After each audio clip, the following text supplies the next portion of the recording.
오늘은 지난 시간에 이어 끔찍하다 못해 상종도 할 수 없을 정도의 인성과 사생활을 가졌던 조선의 임금들, 그들 중에서 피를 나는 자신의 가족을 가장 잔인하게 살해한 역대왕 탑3와 그 배경에 대해 소개해드리는 시간입니다. 오늘 소개해드릴 내용은 자신의 엘리트 교육에 지나치게 집착한 나머지 오히려 자식을 죽인 어느 살인자의 이야기인데요. 조선판 스카이캐슬이라고 해야 할까요? 지금부터 시작하겠습니다.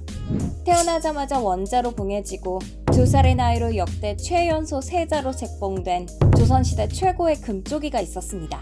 그런데 이렇게 사랑받던 세자는 어느 날부터 광증을 보이기 시작하더니 하루에 무려 6명의 사람들을 죽이고 이것으로 모자라 자신이 가장 총애하던 후궁까지 죽이는데, 이렇게 그가 살해한 사람이 무려 100명이 넘습니다.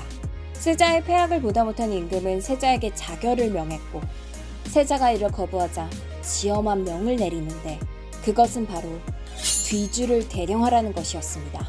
그렇게 세자는 뒤주에 갇힌 지 8일 뒤 싸늘한 시체가 되어 다시 세상 밖으로 나올 수 있었죠. 조선 왕조 역사상 가장 잔인한 비극이자 아버지에 의해 산채로 죽은 아들로 기록된 비운의 인물, 그의 이름은 사도세자입니다. 먼저 사도세자의 기막힌 생애를 이해하기 위해 그의 아버지 영조의 삶을 추적해보겠습니다. 조선의 21대 국왕인 영조는 아버지는 왕이었으나 어머니는 궁녀들의 옷이나 빨던 미천한 무술이었죠. 게다가 그는 왕이 되기 위해 선왕이자 이복형이었던 경종을 죽였다는 의심까지 받고 있었는데, 이때 사용된 음식이 감과 간장게장이어서 신하들은 영조를 게장대왕이라고 부르며 조롱하기도 했습니다. 영조는 이 모든 모멸감과 수치심이 자신의 미천한 혈통 때문이라고 여겼고, 그 자격지심을 극복하기 위해 더 엄격하고 더 완벽하고 더 뛰어난 군주의 모습에 집착했습니다. 그러던 어느 날 후궁 영빈이 씨가 늦둥이 아들 이선을 낳았고, 영조는 후계가 생겼다는 사실이 너무 기쁜 나머지 이 아이를 2살이라는 이른 나이에 세자로 책봉합니다. 그리고 이것이 비극의 시작이었죠. 다행히 사도세자는 젖먹이 시절부터 총명했는데 2살 땐 천자문을 배워 60자를 쓸 수 있었고 3살 때는 소학의 가르침을 통달할 정도였다고 합니다. 영조는 그런 어린 아들을 무척이나 자랑스럽게 여기고 총애했는데, 기대가 크면 실망도 큰 법일까요? 영조는 사도세자가 4살이 되던 해부터 아들을 구박하고 혼내기 시작했습니다. 영조는 날씨가 흐리면 이것은 세자가 덕이 없어서 그런 것이다 하고 세자를 꾸짖었고, 때문에 세자는 매일 아침 일어나자마자 오늘 날씨는 어떠한가 하고 물으며 불안에 떨어야만 했죠. 그렇게 불안과 두려움에 떨며 자란 사도세자는 10대 초기부터 이미 우울증을 앓고 있었고, 이에 따라 그의 총명함 역시 사라져갔습니다. 영조는 날이 갈수록 어눌해져가는 세자를 질책하고 몰아붙였고, 결국 영조의 핍박과 멸시를 견디다 못한 사도세자는 시름시름 앓기 시작했습니다. 어느 순간부터는 자신의 아버지 영조를 만나는 것 자체가 두려워졌습니다. 사도세자의 병증은 옷을 입는 것을 두려워하는 의대증의 형태로 찾아왔는데, 이는 의복을 갖춰 입지 않으면 영조를 만날 수 없었고 그렇게라도 아버지를 피하고 싶었기 때문이었습니다. 사도세자는 옷시중을 드는 라인들을 계속해서 죽였고, 결국 당시 그가 제일 사랑하던 후궁 경빈박 씨가 옷시중을 들게 되었는데 사도세자는 그녀마저 때려 죽여버렸습니다. 더 나아가 경빈박 씨의 아들 은전군을 연못에 던져버렸다는 야사의 기록도 있죠.